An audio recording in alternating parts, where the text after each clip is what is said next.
how to apply your teachings for the modern day stressful life. Explain with an example. How does an enlightened person react in difficult times?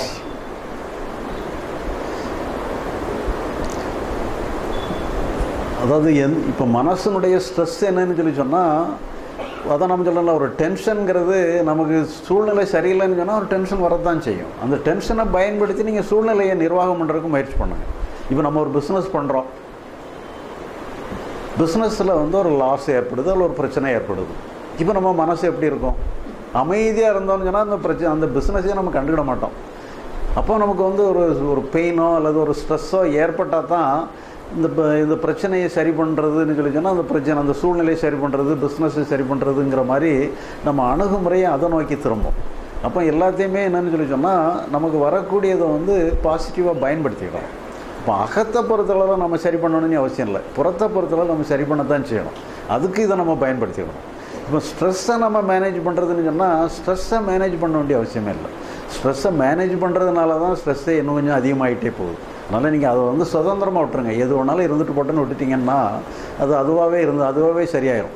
ஏன்னா எதுவுமே நீடிக்கிறதுக்கு வாய்ப்பே இல்லை. நீங்கள் எதையாவது ஒன்று பண்ணி அதை நீடிக்க வச்சிடுறீங்க, அவ்வளோதான். அதனால் நீங்கள் அதுக்கு முழு சுதந்திரம் கொடுத்துருங்க. அது இயற்கையானது தானிட்டு விட்டுருங்க, அது தானாகவே சரியாகும். இப்போ இதே மாதிரி தான் ஒரு லேடி, அவங்களுக்கு ஒரு பிரச்சனை, ஒரு சின்ன பொண்ணு தான், ஒரு காதல் பிரச்சனை.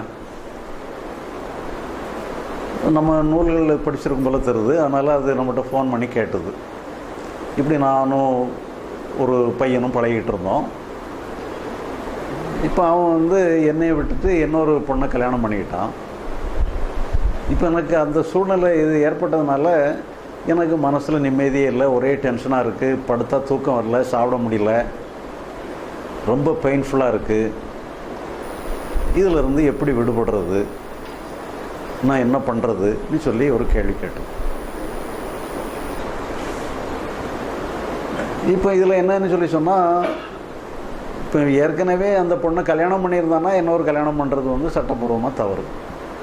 இப்போ இவங்க நண்பர்கள் மாதிரி பழகிருக்கிறாங்க, கல்யாணம் பண்ணணுனாலும் பண்ணிக்கலாம், பண்ணாமல் இருக்கனாலும் இருந்துக்கலாங்கிற மாதிரி ஒரு சுதந்திரமான நிலையில் அவங்க யாரை வேணாலும் கல்யாணம் பண்ணிக்கலாம். இப்போ நம்ம சட்டப்பூர்வமான நடவடிக்கை இதில் எடுக்க முடியாது.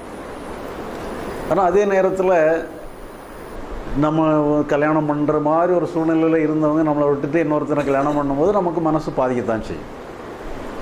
அப்போ அந்த பொண்ணுக்கிட்ட சொன்னேன், ஏம்மா, உன்னுடைய சூழ்நிலையில் யார் இருந்தாலும் மனசு இப்படி தான் பாதிக்கும்.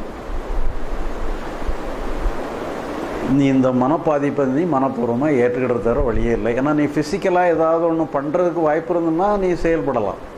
நீங்கள் ஃபிசிக்கலாக இங்கே ஒன்றும் பண்ணுறதுக்கு ஒன்றும் வாய்ப்பு இல்லை, கம்ப்ளைண்ட் பண்ண முடியாது, சட்டப்பூர்வமான நடவடிக்கை எடுக்க முடியாது. ஆனால் அதே நேரத்தில் உன்னுடைய சூழ்நிலை பாதிக்கப்பட்ட சூழ்நிலை தான். இப்போ இந்த பாதிக்கப்பட்ட சூழ்நிலையில் இந்த மனப்பாதிப்பு இப்படி தான் இருக்கும், உன்னுடைய நிலையில் யார் இருந்தாலும் இப்படி தான் இருப்பாங்க. இது ஒரு இயற்கையான நிலை தானிட்டு ஏற்றுக்க, வேறு வழியே இல்லை சொல்லி அந்த பொண்ணுக்கு அட்வைஸ் பண்ணேன். இப்போ இது ஒரு மேம்போக்காக பார்த்தா என்னன்னு சொல்லுவேன். இப்போ ஒருத்தர் தலைவலியோடு வராரு, ஒரு மாத்திரை கொடுப்பீங்களான்னு கேட்டுட்டு வராரு. நான் அவர்கிட்ட போய் உங்கள் தலைவலி இயற்கையானதுன்னு சொன்னால் அவர் என்ன செய்வார்? அவர் வேறு டாக்டரை பார்க்க போயிடுவார். இப்போ அந்த மாதிரி தான் என்னன்னு சொன்னால், அந்த பொண்ணு இப்போ எனக்கு மனவேதனையாக இருக்குது, என்ன பண்ணுறதுன்னு சொல்லி அதிலேருந்து விடுபடுறதுக்கு ஏதாவது வழியை தான் கேட்டு வருது. நாம் என்ன சொன்னால், உன்னுடைய மனவேதனை இயற்கையானதுன்னு சொல்லி அதுக்கு ஒரு சர்டிஃபிகேட் கொடுத்துட்றோம், அவ்வளோதான். சரி, அதுவும் அதுக்கு மேலே வேறு ஒன்றும் பேசலை, சரி தானே ஏற்றுக்கிட்டது.